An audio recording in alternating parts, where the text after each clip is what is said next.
파트, 바로 단어와 형태소를 한번 보도록 해보겠습니다.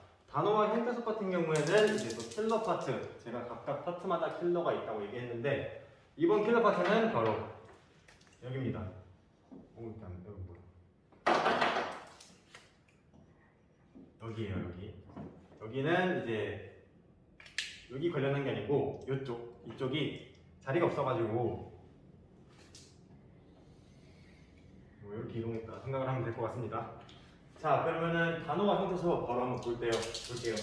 형태소는 무엇이냐? 일단 형태소부터 일단 우리가 알아야 되는데 수능 특강 19페이지에서 이제 형태소라고 의미를 가진 말의 최소 단위, 의미 최소 단위입니다.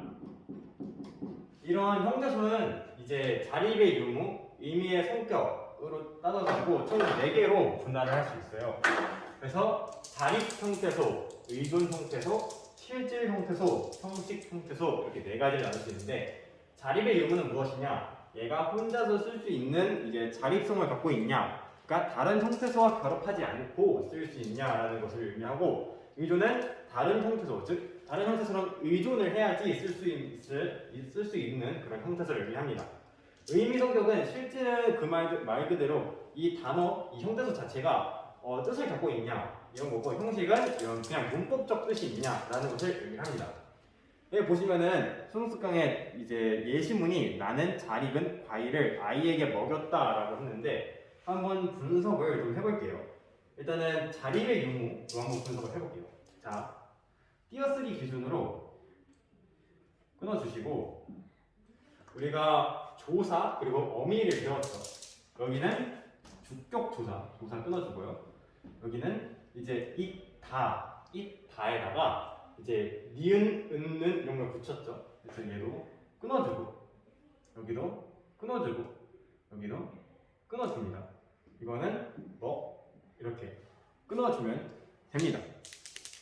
이 먹였다 같은 경우에는 이제 문장 파트 맨 뒤로 가면은 이제 피동이라고 먹 플러스 이라는 피동 이제 어떠한 것 붙이고 그 다음에 이제 그리고 다 이렇게 붙이는 건데 이거는 일단은 그냥 분석상으로만 일단 해볼게요. 자, 나라는 것은 자립도 되고 실질도 되고 왜냐면은 나라는 것은 그냥 그 자체로 의미도 있고 그냥 쓸 수도 있으니까 얘는 자립이면서 그 실질 형태소입니다. 자, 는 같은 걸 한번 볼게요. 는 같은 경우에는 이제 일단은 자립으로는 못 쓰이죠. 그리고 형식적이죠. 그러니까 얘는 의존 형태소이면서 형식 형태소입니다. 얘는 의존 형태소이면서 형식 형태소. 자, 잘 같은 거 한번 볼게요. 잘은 혼자서 자립적으로 쓸 수도 있고 얘 자체가 말이 있을까요? 그러니까 실질적인 의미를 갖고 있을까요?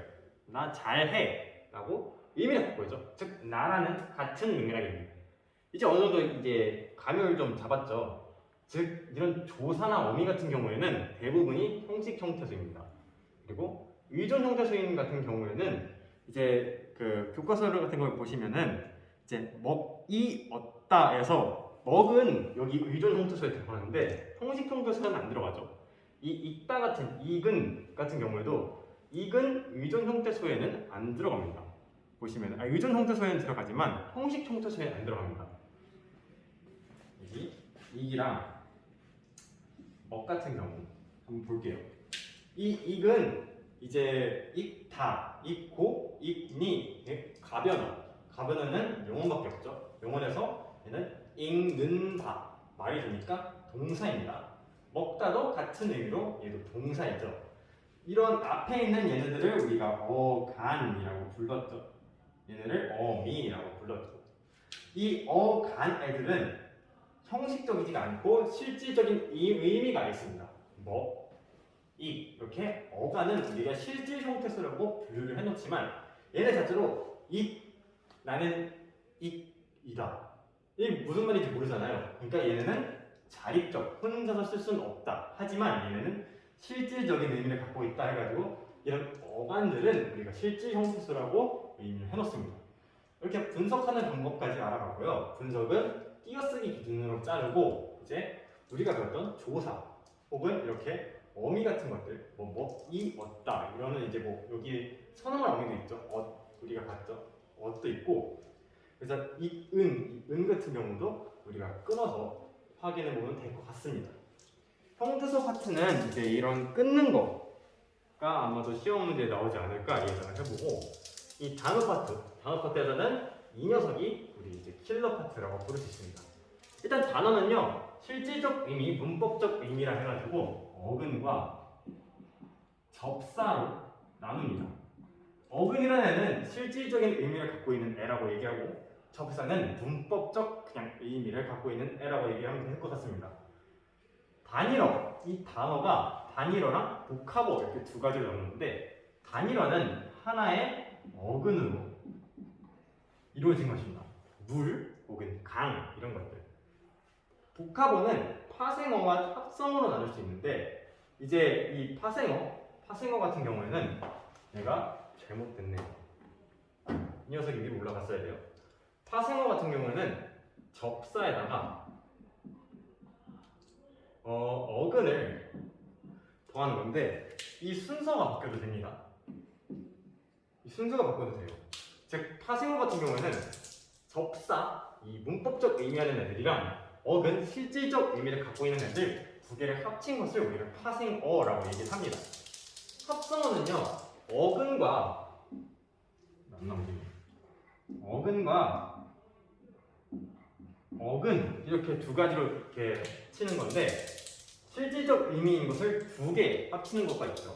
파생어, 합성어에 대한 예시를 하나 들어볼게요. 파생어 같은 경우에는 이제 풋사과 이런 게 있죠.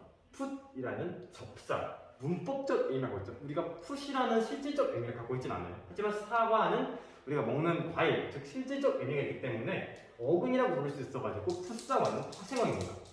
합성어 같은 경우에는 사과나무가 있죠. 사과는 실질적 의미를 갖고 있고 나무도 실질적 의미를 갖고 있기 때문에 얘는 합성어라고 부를 수가 있습니다. 합성어를 이제 보시면은 여기서 비통사적 합성어와 통사적 합성어가 있습니다. 비통사적 합성어는 문법적으로는 맞지 않는 합성어를 의미하고요. 통사적 합성어는 문법적으로 말이 되는 애들을 우리가 통사적 합성어라고 부릅니다. 이 비통사적, 통사적 합성어가 이 단어 파트의 킬러라고 볼 수 있고 그 중에서도 통사적 합성어, 부분법, 비통사적 합성어, 부분법이 가장 어려울 것 같습니다. 이 비통사적, 통사적 합성어 전에 파생어부터 다시 돌아볼게요. 파생어는 우리가 접사 플러스 어근이라 했는데 이 접사 플러스 어근을 접사가 앞에 있고 접사 앞에 그리고 어근이 뒤에 라고 하는 것을 우리가 접두 파생어라고 합니다. 제가 예를 들은 숫자가 이런 게 있죠. 숫자가 같은 경우에는 풋을 기준으로 끊고 이 풋은 이제 문법적 의미를 다루는 접사 중에서도 앞에 있다라는 뜻으로 머리 둘을 붙여가지고 접두사라고 얘를 부릅니다. 그래서 접두사 플러스 이게 어근이죠. 그래서 얘네 둘 합친 것을 접두 파생어라고 부릅니다.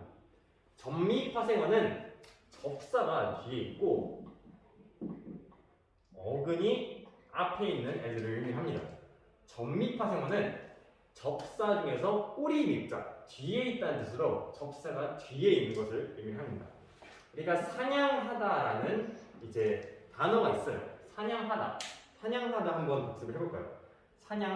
사냥하고, 사냥하지, 사냥하니, 즉 얘는 가변, 용언이죠. 그리고 이 뒤에 하라는 거가 붙여 있는데 이 사냥은 일단 명사라고 합니다. 명사인데 이 사냥하에 관한 것은 이제 뒤에 문장 파트에서 다룰 거긴 한데 하지만 사냥하다라는 것을 우리가 좀 생각을 해보면은 얘는 용언인 거죠. 일단 사냥은 일단 명사, 즉 얘는 체언이고 꾼이라는 접미사가 붙은 거예요. 여기는 접사, 문법적 의미, 꾼이라는 우리가 실질적 의미가 없어요. 그리고 이 애를 접사라고 우리가 부르고 맨 뒤에 있다 해가지고 접미사라고 부릅니다. 사냥은 명사, 즉 어근을 의미를 하고요. 사냥하다 얘는 이제 동사긴 한데 이것은 이제 문장 파트에서 다루도록 할게요. 자, 이제 가장 어려운 비동사적 합성어, 통사적 합성어가 나왔습니다. 그래서 얘네 둘이 어떻게 구분을 하냐라고 하면은 비통사적 합성어부터 좀 쉬운 것부터 한번 다뤄보도록 할게요. 비통사적 합성어는 첫 번째 용언 어간 플러스 명사입니다. 용언 어간이라고 하면은 우리가 용언은 가변어 그리고 형용사, 동사에다가 명사를 더한 것입니다. 예를 한번 들어볼게요. 이제 덮밥 같은 경우가 여기 이제 예시가 되겠죠. 덮밥. 자, 덮밥을 한번 분석을 해볼게요. 덮 끊고 밥. 우리가 밥이라는 것은 어근이라는 것을 알 수 있어요. 즉 얘는 명사다. 얘는 명사다. 덮다라는 것은 이제 덮다, 덮은, 덮고 얘는 가변어 중 용언 그리고 덮는다가 말이 되기 때문에 동사, 용언 중에서도 동사입니다. 이렇게 해가지고 계속 앞에 것을 상기를 시켜야 돼요. 이 덮다 그리고 밥 이렇게 용언이랑 어간이 그 명사가 붙을 때는 최선이라도 여기 뭐 어떠한 은 이런 게 있어야 돼요. 예를 들어 덮은 밥. 왜냐면은 그 용언의 어간을 그냥 툭 잘라버리고 그냥 명사랑 합체를 시킨 거기 때문에 문법적으로는 맞지가 않아요. 문법적으로는 어느 한 이제 이 위에 통사적 합성어도 얘기할 건데 어떠한 연결 이제 고리가 필요하는데 이 연결 고리 없이 그냥 덮밥 이렇게 하니까 원래는 이제 문법적으로 맞으려면 덮은 밥이 맞겠죠. 하지만 이 은을 안 쓰고 덮밥이라고 씁니다. 그리고 이걸 문법적으로 맞지 않지만 비통사적 합성어라고 우리가 지칭을 해요. 그래서 용언의 어간, 명사 한번 봤고요. 용언의 어간 플러스 용언의 어간입니다. 이것은 어떤 예시가 있을까요? 이거는 제 기억이 안 나가지고 용언의 어간 플러스 용언의 어간 검붓다. 그래, 검붓다. 검붓다. 자, 검다라는 용언이 있어요. 검다, 검고, 검니 얘는 가변어, 용언이고 검는다 이게 말이 안 되기 때문에 얘는 형용사입니다. 형용사도 용언이니까 이 용언의 검이랑 둘 다도 마찬가지겠죠. 이 여기가 어간, 여기도 어간이죠. 이 어간이랑 어간이 어떤 연결고리가 없이 그냥 붙였습니다. 검붓다라고. 그러니까 얘는 문법적으로 맞지 않죠. 왜냐면 연결고리가 있어야 되니까. 뭐든 예를 들어 검은 붓다. 약간 이렇게 어떠한 연결고리가 있어야 되는데 연결고리가 없기 때문에 비통사적 합성어라고 이제 부릅니다. 마지막은 비자립적 어근 플러스 명사인데 비자립적 어근이 무엇이냐? 어근은 실질적 의미가 있는데 이 실질적 의미가 자립이 없다는 것을 의미를 합니다. 근데 자립 혼자서 쓸 수 있으면 당연히 실질적인 의미가 있는 게 아닐까요? 라고 물어보면은 실질적 의미가 있어도 얘가 혼자서 못 쓰이는 애들이 있어요. 예를 들어 척척 같은 게 있습니다. 척척. 자, 우리가 척척이라는 것은 똑똑하다라는 어떤 실질적 의미를 갖고 있죠. 하지만 이 척척을 혼자서 쓸 수는 없어요. 나는 척척 이렇게 혼자서 쓸 수 없기 때문에 어떤 의미는 있지만 자립적으로 쓸 수가 없어요. 그러니까 이 척척 같은 단어에다가 명사, 박사를 붙여봅시다. 자, 자립적이지 않은 애랑 명사랑 합체를 해버려가지고 문법적으로 옳지 않게 됐어요. 하지만 얘를 우리가 합성어, 비통사적 합성어라고 부릅니다. 이렇게 비통사적 합성어는 저렇게 세 개를 좀 외워주시면 될 것 같은데 용언 어간 플러스 명사, 용언 어간 플러스 용언 어간, 비자립적 어근 플러스 명사 이렇게 세 가지가 있습니다. 마지막으로 통사적 합성어를 볼 건데 이 통사적 합성어는 가장 이제 킬러라고 할 수 있죠. 빨간색 칠한 거, 빨간색으로 쓴 거가 가장 중요한데 첫 번째 명사 플러스 명사, 관형사 플러스 명사가 있습니다. 명사 플러스 명사는 그냥 이제 사과나무 약간 이런 느낌인 거죠. 관형사 플러스 명사는 무엇이냐? 우리가 관형사라는 것을 이제 앞에 포사 파트에서 배웠죠. 이 관형사는 수식어입니다. 세, 헌 이런 게 있고요. 뒤에 명사 색시가 왔다고 합시다. 여기까지 보이려나? 보이네요. 이 세라는 게 관형사고 얘는 명사, 체언이랑 수식어입니다. 이 수식어니 체언을 꾸미는 상황이고요. 그리고 얘네가 합체해서 하나의 단어를 만든 겁니다. 즉 품사에 있는 어떤 언들을 가지고 합체를 가지고 새로운 단어를 만들어낸 거죠.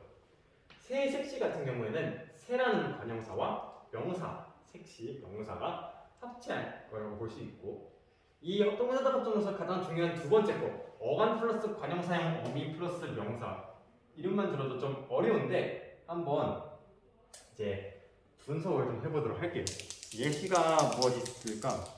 예시가 어린이가 대표적이죠. 자, 어린이를 한번 분석을 해봅시다. 어린이가 있어요. 자, 어린이 우리가 어리다 라는 기본형, 우리가 기본형도 전 시간 품사에서 배웠죠. 어리다라는 어떠한 기본형이 있습니다. 이 기본형이라고 하는 것은 일단 용언이라는 의미겠죠. 그래도 혹시 모르니까 어리고, 어리니, 어리지, 어리지만 바꿀 수 있는 가변어 그 중에서 용언, 어린다. 니은 붙였는데 말이 안 되네. 즉 얘는 형용사다. 자, 이 형용사에다가 얘가 어리 끊고 얘가 용어는 어간 플러스 어미라고 했죠. 어미에서 여기가 종결 어미, 우리가 어미도 배웠으니까 종결 어미를 지우고 어리를 어간이라고 부릅니다. 어간에다 어간 나왔죠. 여기서가 관형사형 어미 니은, 리을, 은, 는, 을, 던 얘네 중에서 니은을 붙인 거예요. 니은. 이 니은을 붙여가지고 어린까지 완성이 됐고 여기다가 이제 이라는 명사를 붙였습니다. 이가 명사가 좀 헷갈리면은 여기다 그냥 놈을 붙여도 되겠죠. 놈은 우리가 체언, 명사, 혼자 쓸 수 있는 명사 바로 알 수 있죠. 그래서 어린이 말고 뭐 어린 이가 명사긴 한데 이 명사가 좀 헷갈릴 수도 있으니까 놈 붙이면 어린 놈, 즉 얘는 합성어다라고 알 수가 있어요. 이렇게 해서 분석을 하면은 다시 분석하면은 어린 놈으로 좀 분석할게요. 어린 놈은 어리라는 용언 중에서 형용사에다가 이 형용사의 어간에다가 관형사형 어미 니은 리을 은는 을 던 중에서 니은을 붙여 어린이 됐고 거기다가 명사를 붙인 놈을 붙여서 어린 놈이 됩니다. 이 두 번째가 정말 어렵죠. 그래서 두 번째가 가장 중요하다고 말씀을 드린 거고 세 번째 어간 플러스 연결 어미 플러스 용언입니다. 이것도 한번 볼게요. 이거 예시는 기억을 해놨습니다. 여기서 볼게요. 오가다가 있어요. 오가다. 자, 오가다 좀 쉬우니까 날아가다. 자, 날아가다가 있다고 칩시다. 일단은 어간이라고 했으니까 우리가 끊어볼게요. 날다라는 우리가 용언이 있죠. 내가 용언인지 아닌지 확인을 하려면은 이제 반응을 해봐야 되는데 날고, 날으니, 날지 약간 변형이 되기 때문에 가변어 중에서도 용언 중에서도 난다, 날는다, 난다 말이 되니까 얘는 동사입니다. 동사에 얘가 종결 어미죠. 뭐다는 얘가 어간입니다. 어간에다가 연결 어미 아를 붙였어요. 어미 중에서 연결 어미에서 아라는 연결 어미가 있습니다. 이 연결 어미를 붙여가지고 또 다른 용언인 가다랑 합성을 한 거예요. 가다 같은 거는 가고, 가니, 그러니까 가벼워요. 용언 중에서도 간다, 뭐 동사겠죠. 하지만 여기는 용언이라고 붙였으니까 그냥 용언을 붙였습니다. 다시 한번 정리하면은 날다, 즉 이 용언 동사의 어간에다가 아라는 연결 어미를 붙이고 가다라는 용언을 붙였습니다. 이렇게 하면은 통사적 합성어가 완성이 돼요. 그래서 이 세 개가 가장 중요한 통사적 합성어를 만드는 방법입니다. 이것들은 이 세 개, 요 세 개는 외우는 게 좀 좋아요. 각 파트별로 암기 파트가 조금 있는데 이 암기는 얘랑 얘를 좀 암기를 해놓으면은 그래도 수월하게 우리가 통사적 합성어인지 비통사적 합성어인지 통사적 합성어를 위해서 어떻게 얘네들이 완성이 됐는지를 분석을 이제 알 수 있습니다. 그래가지고 이제 단어와 형태소 파트는 마무리를 할 거고 이제 수능특강 이제 20페이지 보면은 단어의 의미라고 유의관계, 반의관계, 상하관계, 의미 확대, 의미 축소, 의미 이동 얘네는 따로 설명은 안 할 거예요. 얘네는 그냥 수능특강만 보시면은 대충 아 이런 내용이구나 정말 쉽다라고 이제 얘 의미 이제 생각을 할 수 있어요. 이렇게 어려운 내용이 아니니까 이 단어 형태소에서는 통사적 합성어가 가장 어려운 내용입니다. 해가지고 이렇게 단어 파트를 마무리했어요. 그래서 우리가 부품사부터 형태소까지 달리고 마지막으로 합성어, 파생어까지 했습니다. 그래서 마지막 이제 문장 파트로 넘어가고 문장도 이제 두 개에 따라서 끊을 건데 이제 한 번만 더 복습을 할게요. 단어와 형태소, 형태소는 의미의 수소 단위이고 자립의 유무와 의미의 성격에 따라 나눌 수 있고 자립의 유무에는 자립 형태소, 의존 형태소, 의미 성격에는 실질 형태소, 형식 형태소가 있고 얘네 둘이 동시에 안 하는 이런 이런 애들 있죠. 얘네는 형식적 의존, 그러니까 의존을 할 수 있지만 형식적이진 않다라는 것을 알 수 있고 얘네들이 있다는 걸 알 수 있어요. 그러니까 저도 계속 하면서 헷갈리니까 이익이나 뭐 같은 어떤 어간 같은 경우에는 그냥 쉽게 의존 형태소다라고 외우면 됩니다. 그러니까 형식 형태소에 안 들어간다 정도만 알고 있으면 돼요. 단어는 어근과 접사로 이루어져 있고요. 어근의 실질적 의미, 접사는 문법적 의미입니다. 단어에는 단일어, 복합어가 있고 단일어는 하나의 어근, 복합어는 파생어, 합성어. 파생어에서는 접두파생어, 접미파생어. 접사 앞에 그 어근 앞에 접사가 앞에 있다 접두사. 어근 뒤에 접사가 있다 접미사. 파생어, 접두파생어, 접미파생어가 있고 합성어에는 통사적 합성어, 비통사적 합성어. 비통사적 합성어에서는 용언 어간 플러스 명사, 용언 어간 플러스 용언 어간, 비자립적 어근 플러스 명사. 통사적 합성어에는 명사 플러스 명사 혹은 관형사 플러스 명사, 어간 플러스 관형사형 어미 플러스 명사, 어간 플러스 연결 어미 플러스 용언으로 만들 수 있습니다. 이렇게 해가지고 단어 파트를 마무리를 할게요.